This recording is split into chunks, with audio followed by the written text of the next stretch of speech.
Shalom, selamat bergabung dengan Menara Doa. Kita sama-sama akan belajar bagaimana pandangan Alkitab terhadap orang NPD. Pandangan Alkitab terhadap orang yang narcissistic personality disorder. Mari kita berdoa. Bapa di sorga, kami mulai ibadah Menara Doa ini. Tuhan Yesus memberkati kami semua, supaya setiap yang menyaksikan tayangan ini diberkati Tuhan. Dipulihkan pernikahan, dipulihkan keluarga, keuangan, kesehatan kami, masa depan kami yang penuh harapan Tuhan sediakan. Terima kasih Bapa, dalam nama Tuhan Yesus kami berdoa. Amin. Mari sama-sama kita datang kepada Bapa, Kau setia, Bapa Kau mulia.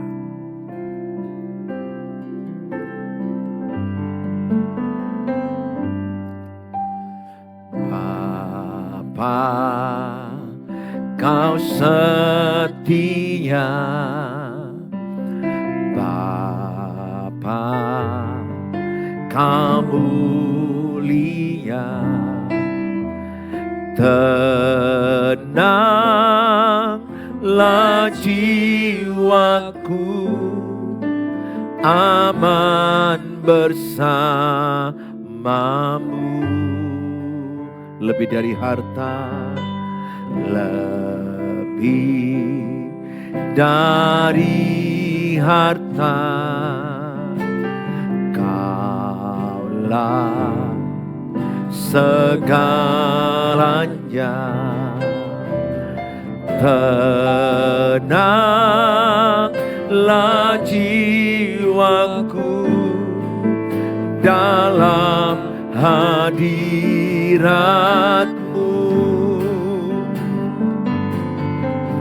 Kau tunjukkan kasih setiamu, Kau menyediakan yang ku perlu. Kau setia, Kau mulia, dulu, sekarang, dan selamanya. Kau tunjukkan kasih setiamu, Kau menyediakan yang ku perlu. Kau setia,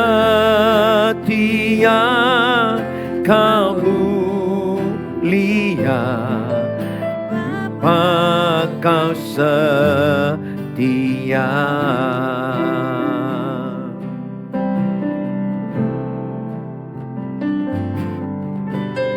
Bapa, Kau setia, Bapa, Kau mulia, tenanglah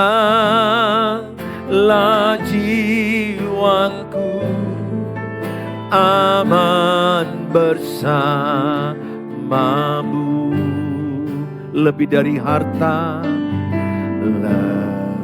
lebih dari harta, Kaulah segalanya.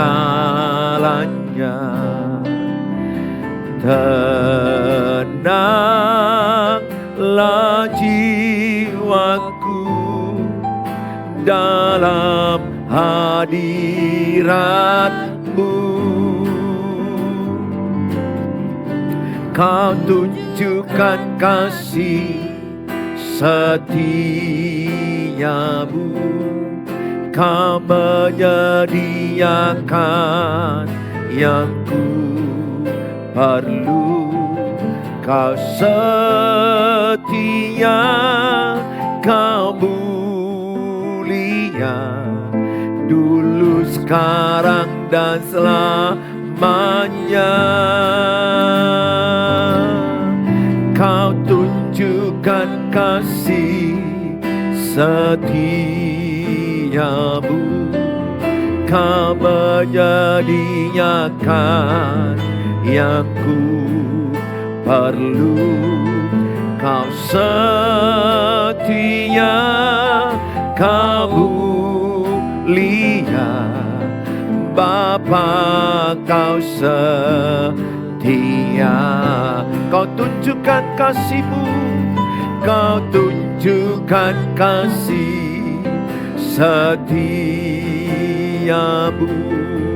Kau menyediakan yang ku perlu. Kau setia, Kau mulia, dulu, sekarang, dan selamanya. Kau tunjukkan kasih setiamu. Kau menyediakan yang ku perlu. Kau setia, Kau mulia, Bapa Kau setia.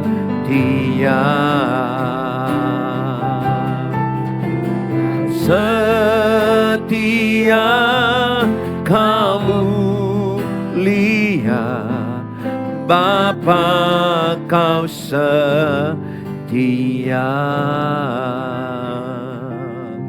Mari kita datang kepada Tuhan. Mari kita menyembah Tuhan dengan berkata, ku nyanyi haleluya, Bapa ku datang menyembah-Mu.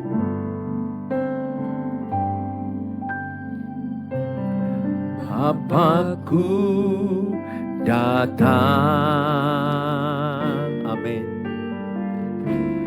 menyembah-Mu di sini.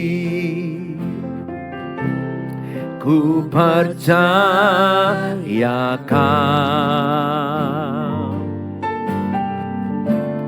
ada bagiku.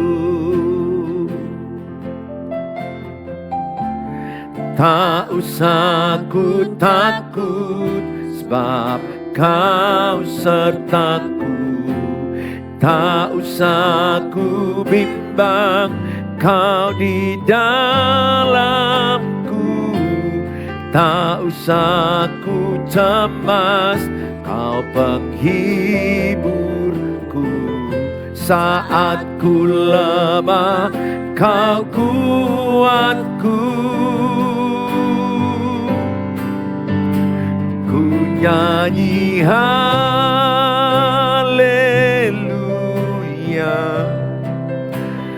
ku nyanyi haleluya.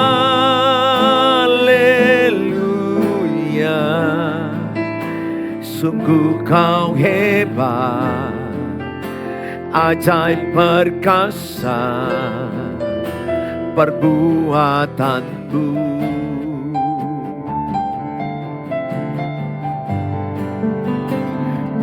Nyanyi haleluya,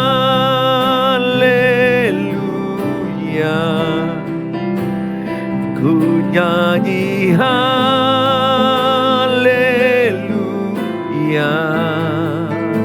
Sungguh Kau hebat, ajaib perkasa perbuatanmu.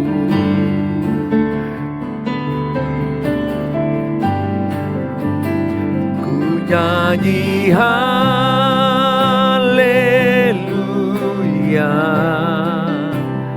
ku nyanyi haleluya.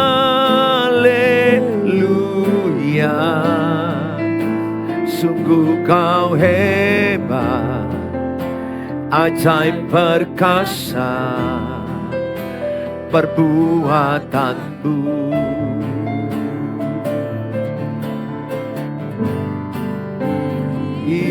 Hidupku, mari sembah Tuhan.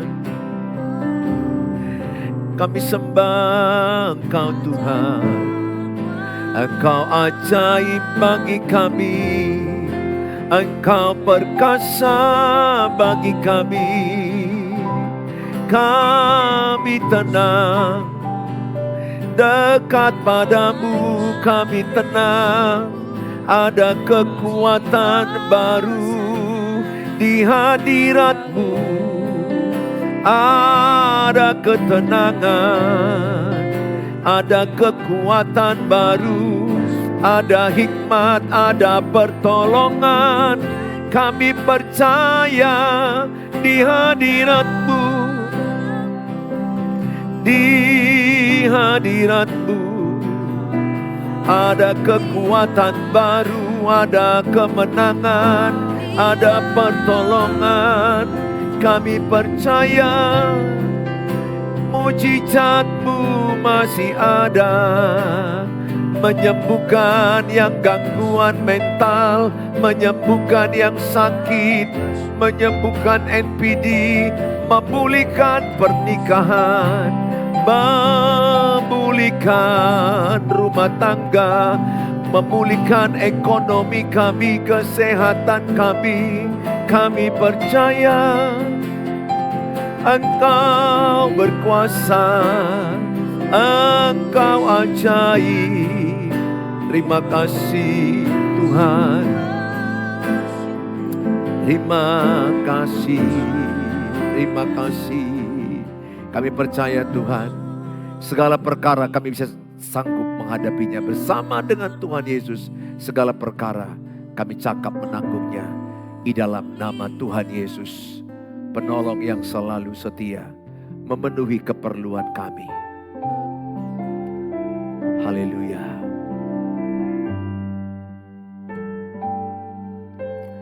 Penolong yang selalu setia memenuhi keperluanku. Tak pernah Dia mengecewakan. Yesusku tak pernah gagal. Penolong yang setia,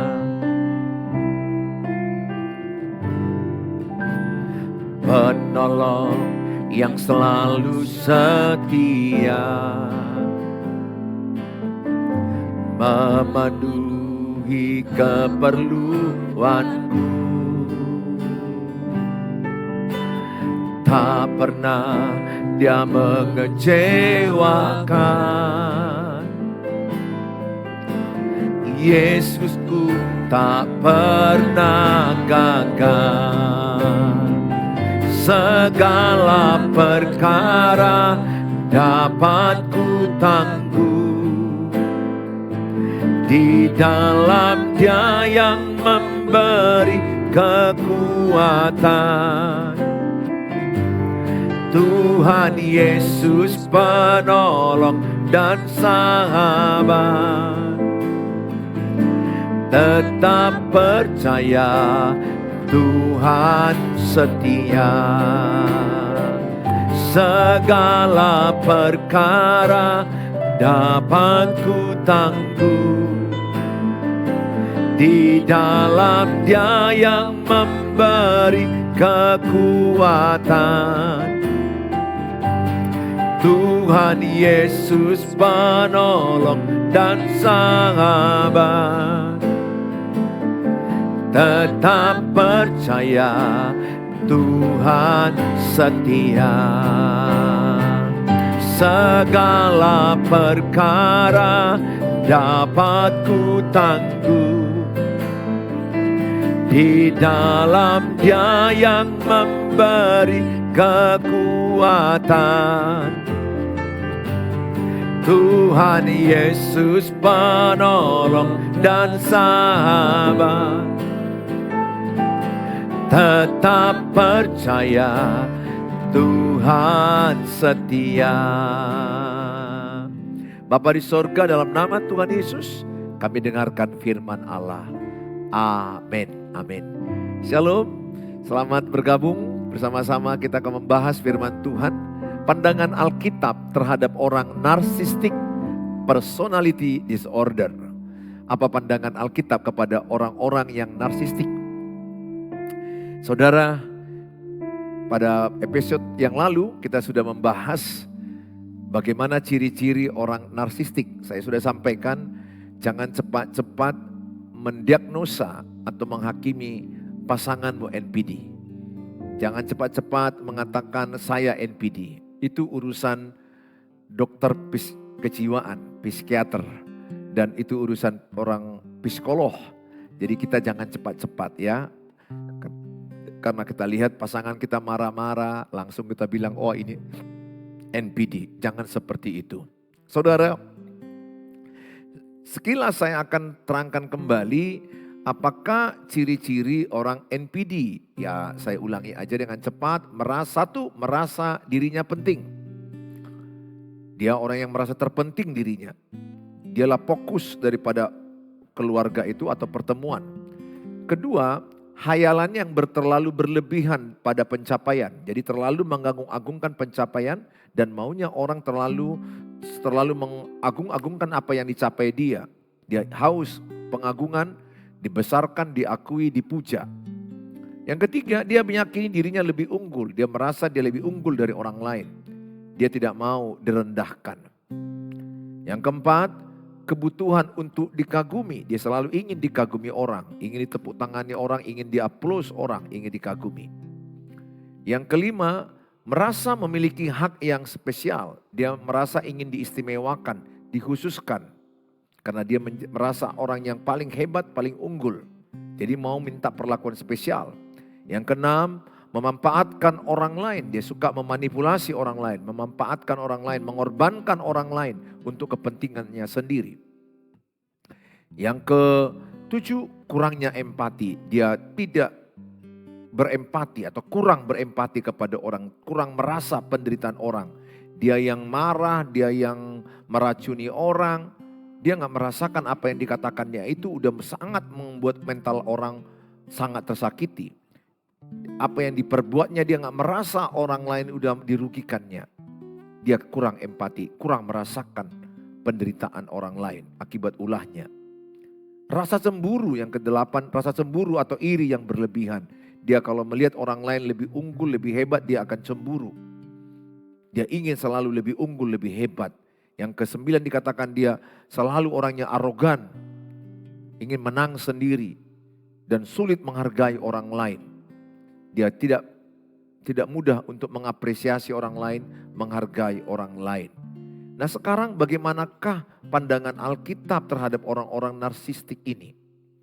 Nah saudara, pertama Alkitab mengajarkan kita semua orang telah berbuat dosa. Roma 3 ayat 23. Semua orang lahir telah berbuat dosa. Lukas 19 ayat 10 dikatakan Tuhan Yesus datang untuk mencari orang yang terhilang. Lukas 5 ayat 32 dikatakan Tuhan Yesus datang untuk mencari orang yang berdosa. Saudara, Roma 5 ayat 8 dikatakan bahwa Tuhan Yesus mati di kayu salib di saat manusia berdosa. Jadi orang yang berdosa seperti NPD, orang yang punya sakit jiwa yang tidak disadari bahwa dia mengalami NPD. Ingat orang yang kena NPD dia nggak sadar bahwa dia sudah mengalami sakit kejiwaan. Sehingga dia nggak mau berobat. Karena dia nggak merasa sakit atau salah. Atau ada kekurangan dalam jiwanya. Maka Alkitab mengajarkan kita adalah yang pertama. Menerima dia apa adanya. Kalau itu adalah suamimu, maka kasihilah dia apa adanya. Kalau itu adalah istrimu, mengasihi dia dengan apa adanya. Tentu akan ada pertanyaan, Pak Pendeta, nanti aku kena mental kalau aku mengasihi suamiku apa adanya. Nah, di sini kita bedanya dengan orang-orang yang tidak punya Tuhan Yesus. Orang yang punya Tuhan Yesus, dia punya kasih Kristus, kasih agape, kasih yang membuat engkau hidup mampu menerima orang NPD. Dan hiduplah di dalam kasih, kata Alkitab Efesus 5 ayat 2. Sebagaimana Kristus Yesus juga telah mengasihi kamu dan telah menyerahkan dirinya untuk kita sebagai persembahan dan korban yang harum bagi Allah. Nah, kalau suamimu yang NPD, kalau istrimu yang NPD, Alkitab berkata, kasihilah dia dengan kasih Kristus, kasih agape. Dalam 1 Korintus 13 ayat 4, 5, 6, 7. Itu jelas kasih itu sabar. Kasih itu tidak pemarah. Kasih itu menerima orang lain apa adanya. Kasih itu berkorban. Kasih itu tulus tidak minta dibalas. Kasih itu rela dirugikan untuk orang lain. Apalagi itu adalah suamimu atau istrimu. Tergantung saudara sekarang ini mau mempertahankan pernikahan atau tidak. Kalau saudara mau mempertahankan pernikahan, maka saudara harus mengasihinya dengan kasih agape, kasih Kristus, menerima dia apa adanya. Tapi aku tidak kuat Pak Pendeta, tidak ada yang kuat. Betul, sulit, berat. Tapi kasih karunia Tuhan cukup bagimu. Roh Kudus memampukan ibu mengasihi suami yang NPD. Roh Kudus memampukan suami yang mengasihi istri. Maka dasar pernikahan orang Kristen adalah kasih Kristus. Seharusnya memang waktu pacaran itu sebaiknya kenali karakter mental pasangan. NPD nggak dapat hanya ketika dia menikah. Waktu pacaran pun itu kelihatan. Waktu pacaran pun itu kelihatan. Maka saya bilang, belum tentu istrimu NPD. Bapak, belum tentu istrimu NPD. Belum tentu suamimu NPD. Kalau dia NPD, ketika pacaran ibu udah gak tahan. Bapak udah gak tahan. Pada umumnya bapak udah gak tahan itu. Karena perlakuannya itu dia akan arogan, ingin menang sendiri, dan dia marah-marah, tidak empati samamu, mengorbankanmu, melukaimu, menyakitimu, berpacaran loh setahun, 2 tahun, 3 tahun, 5 tahun. Masa gak tahu? Pasti tahulah. Kalau selama pacaran aja dia sudah arogan, menang sendiri, main pukul lagi, bentak-bentak lagi, ingin menang sendiri, gak ada perasaan kepadamu sebagai istri, atau kepadamu sebagai suami, kalau dia istrimu yang kau tuduh NPD. Menurut saya belum tentu suamimu yang kau anggap NPD adalah NPD. Belum tentu. Terlalu banyak WA yang masuk ke saya, suamiku NPD Pak Pendeta. Ada yang ketemu saya, suami saya NPD Pak Pendeta. Ada juga suami berkata istriku NPD Pak Pendeta. Sebenarnya saya curiga itu tidak NPD. Mungkin ada yang benar NPD, mungkin ya. Tapi ingat, mengenali NPD, psikiater aja itu butuh waktu yang cukup lama.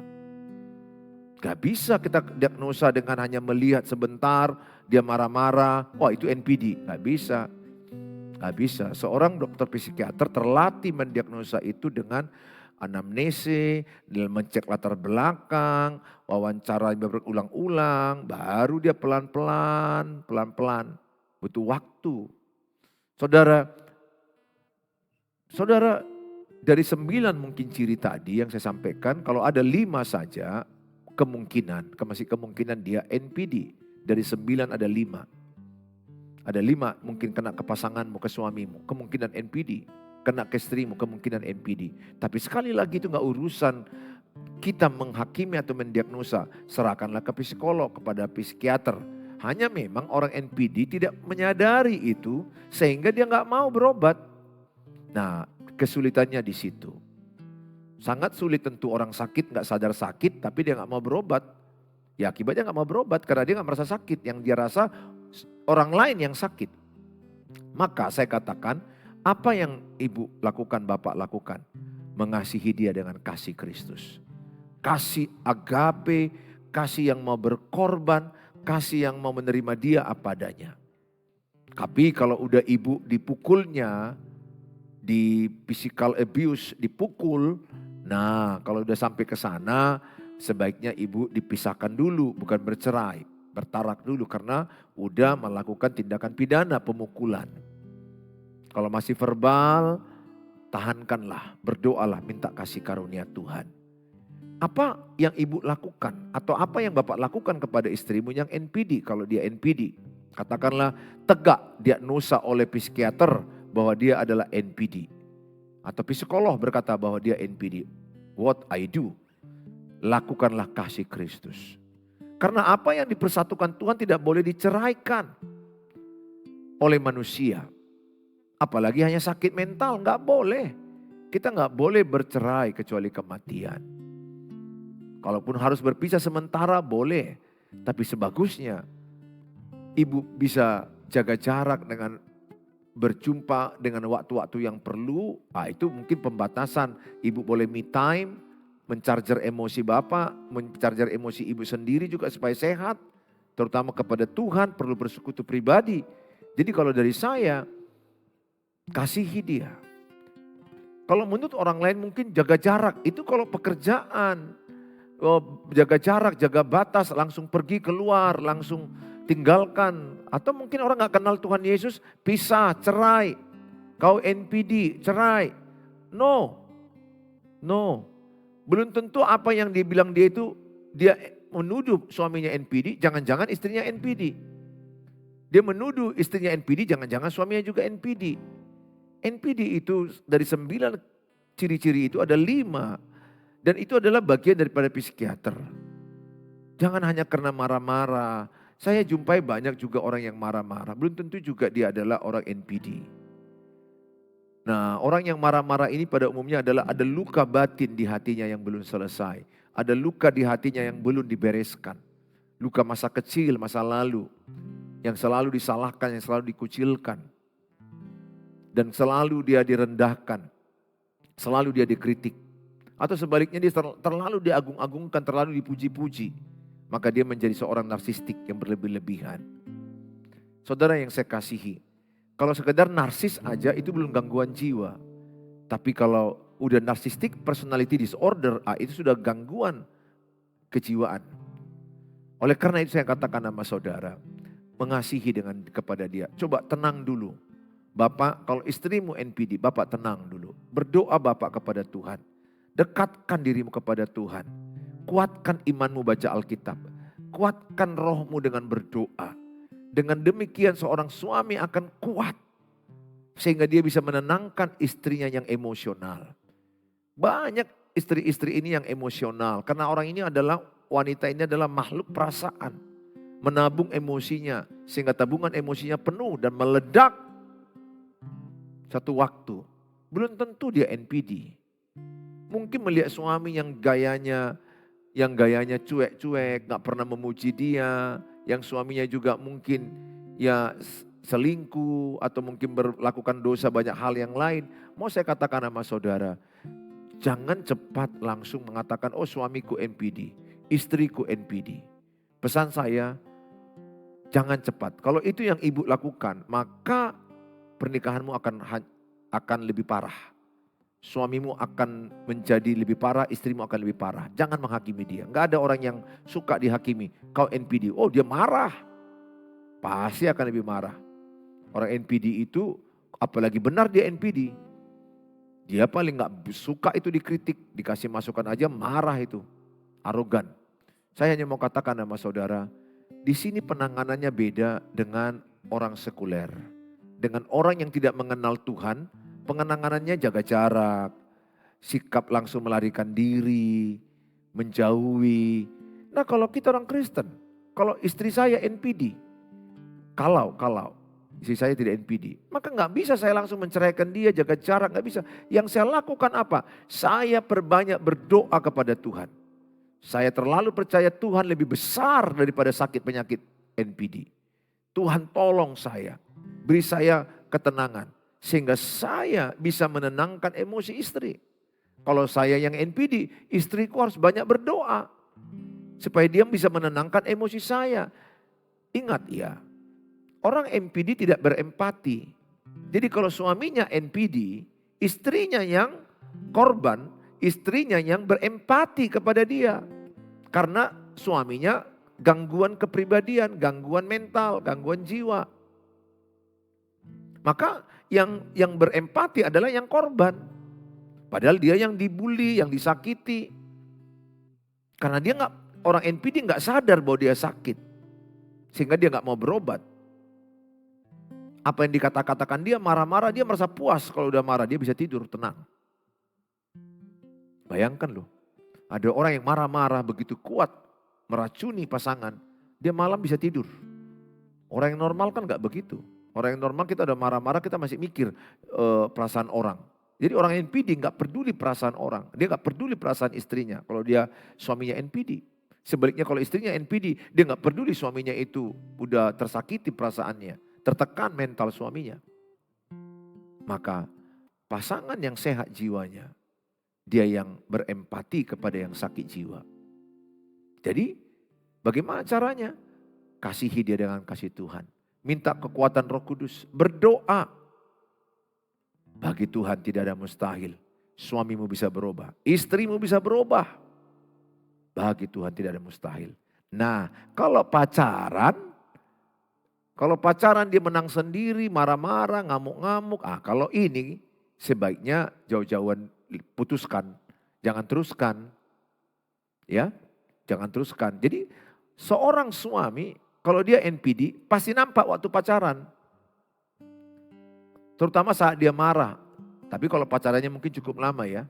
Ya 2 tahun, 3 tahun. Tapi kalau dia pintar menutup-nutupin, pintar berdrama-drama. Orang NPD ini gitu juga, pintar menutup-nutupin, pintar main drama-dramaan. Tapi gak mungkin lah dia bisa drama-dramaan selama bertahun-tahun.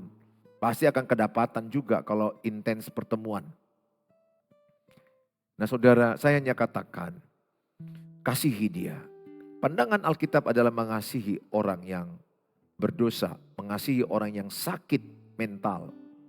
Bukan menghakimi, bukan langsung kita jauhin, apalagi itu kalau pasangan. Jaga jarak boleh, ada boundary, ada batas boleh. Supaya juga kita sehat, mental kita juga perlu disehatkan juga. Karena kalau terus menerima racun dia juga berat. Perlu ada batas yang bagus juga. Nah, yang kedua adalah memberi batasan-batasan yang jelas.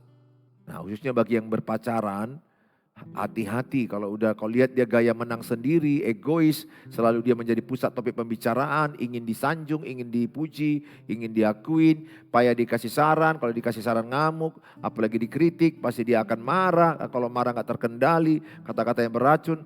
Kalau menurut saya, kalau dia gak bisa menata emosinya, jangan teruskan menikah. Karena pernikahan Kristen sekali sampai kematian memisahkan. Kan gak mungkin nanti dirimu akan dimaki dia selama hidupmu. Jadi kalau dia masih pacaran, sebagusnya jangan lanjut. Biar dulu dia berobat dan sembuh. Dalam Amsal 22 ayat 24 dikatakan, jangan berteman dengan orang yang lekas gusar. Jangan bergaul dengan seorang pemarah. Jadi kalau dia marah-marah terus waktu pacaran, ya mau menang sendiri. Mana tahu cewek ini marah-marah terus, merajuk, marah, mau menang sendiri dia. Gak punya empati kepada cowoknya, lebih bagus. Stop, jangan teruskan. Pasti nanti akan sakit mentalmu menikahi orang seperti itu. Nah kalau itu adalah istrimu atau itu suamimu, maka tetap yang sehat, tetap menjaga sehat mentalnya. Olahraga, bernyanyi, me time. Jangan fokus kepada suami yang NPD. Ya istri boleh ke salon, berolahraga, bernyanyi. Bisa juga dia berkomunitas yang sehat. Dan bisa juga dia terlebih ya mendekatkan diri kepada Tuhan tadi. Supaya kuat. Jadi tetap ya pertemuan dengan pasangan ini diatur sedemikian rupa. Jangan lama-lama ngomong dulu. Dan kalau istrimu yang NPD, suami yang berempati.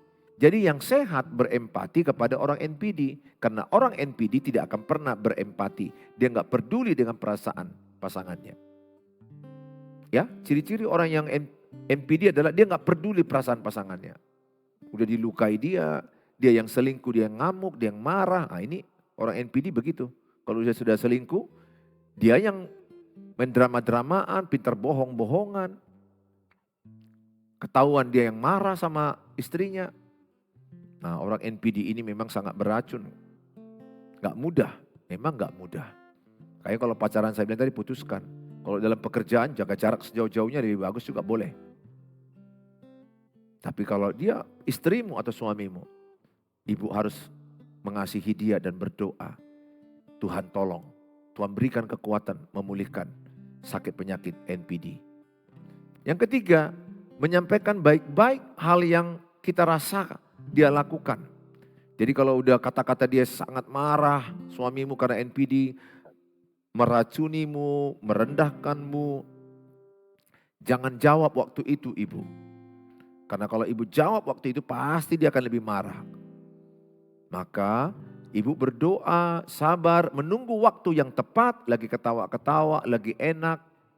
Sanjung dia, wah papa hebat, luar biasa, papa hebat, luar biasa, wah bisa membangun rumah, bisa membeli ini. Apa yang menjadi pencapaian dia, puji aja, dia senang, dia haus pujian. Tetapi setelah itu ibu sampaikan, nah setelah dia senang, iya Pak, tapi alangkah baiknya kalau bisa sampaikan kepada kami baik-baik kalau ada masalah. Ya, sampaikan kepada kami baik-baik kalau ada masalah, kepada mama, kepada anak-anak.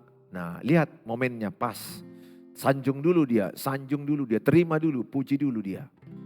Nah, orang NPD ini kan haus pujian, penyanjungan. Baru masuk harapan, sampaikan baik-baik. Karena kurang enak kalau papa marah-marah depan teman-temanku. Kalau papa marah-marah depan anak-anak, sampaikan baik-baik. Nanti dengan begitu dia pelan-pelan dia sadar, oh iya. Roh Kudus sanggup menyadarkan dia. Roh Kudus membuat dia insaf akan dosanya.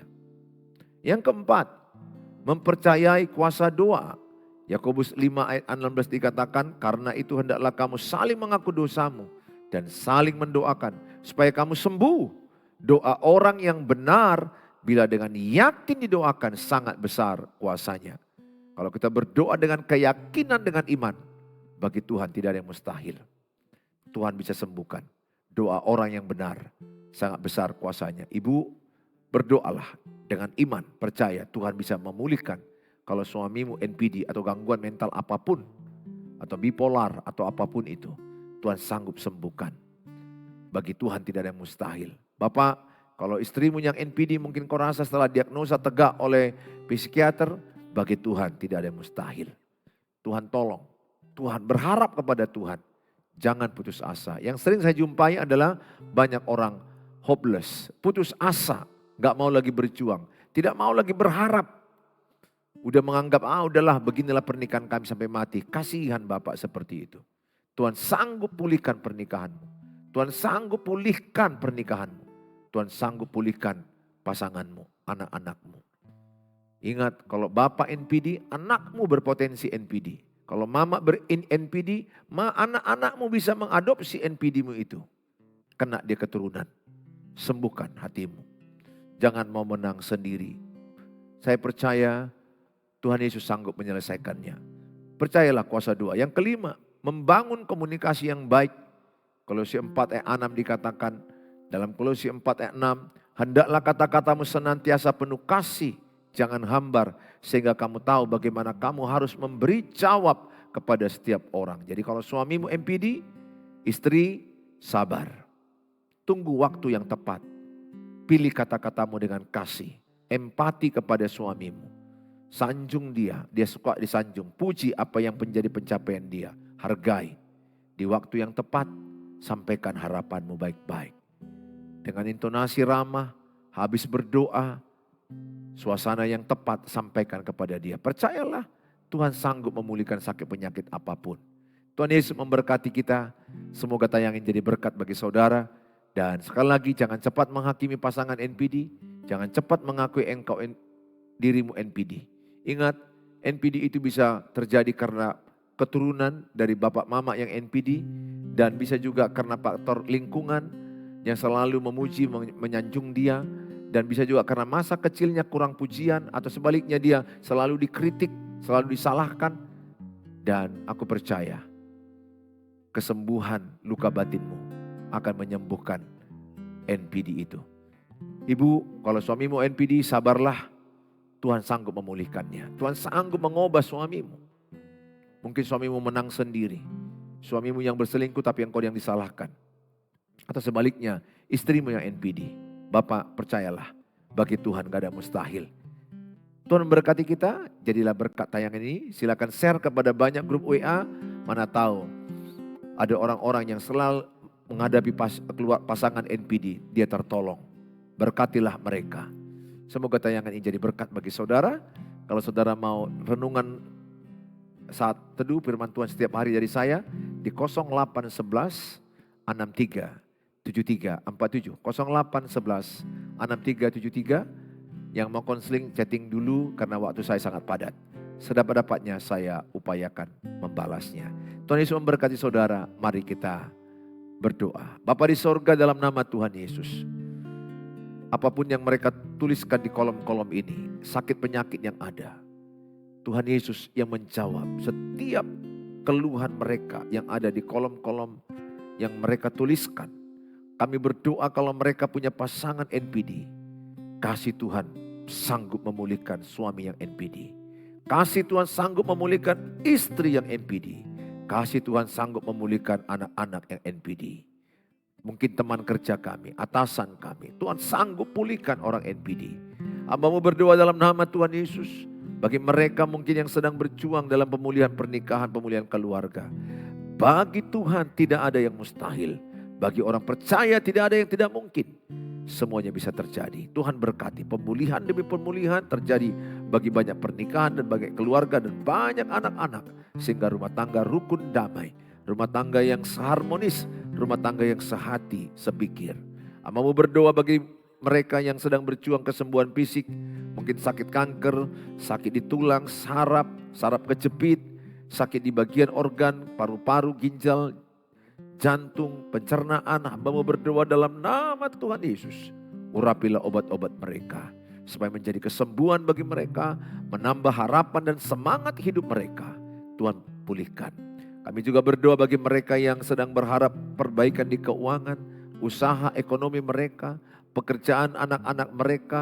Mereka sedang mengharapkan dapat jodoh juga, mendapatkan keturunan. Menjual rumah untuk mendapatkan keuangan yang cukup untuk menutupi hal-hal yang mereka perlukan. Tuhan tolong mereka. Apapun yang di kolom-kolom doa yang mereka tuliskan, kami percaya dalam nama Tuhan Yesus, Tuhan memberkati. Terima kasih Bapa di sorga. Sebentar kami akan tutup ibadah ini, Tuhan memberkati kami. Mari sama-sama kita mengucapkan doa Bapa kami. Bapa kami yang di sorga, dikuduskanlah nama-Mu. Datanglah kerajaan-Mu. Jadilah kehendak-Mu di bumi seperti di sorga. Berikanlah kami pada hari ini makanan kami yang secukupnya. Dan ampunilah kami akan kesalahan kami, seperti kami juga mengampuni orang yang bersalah pada kami.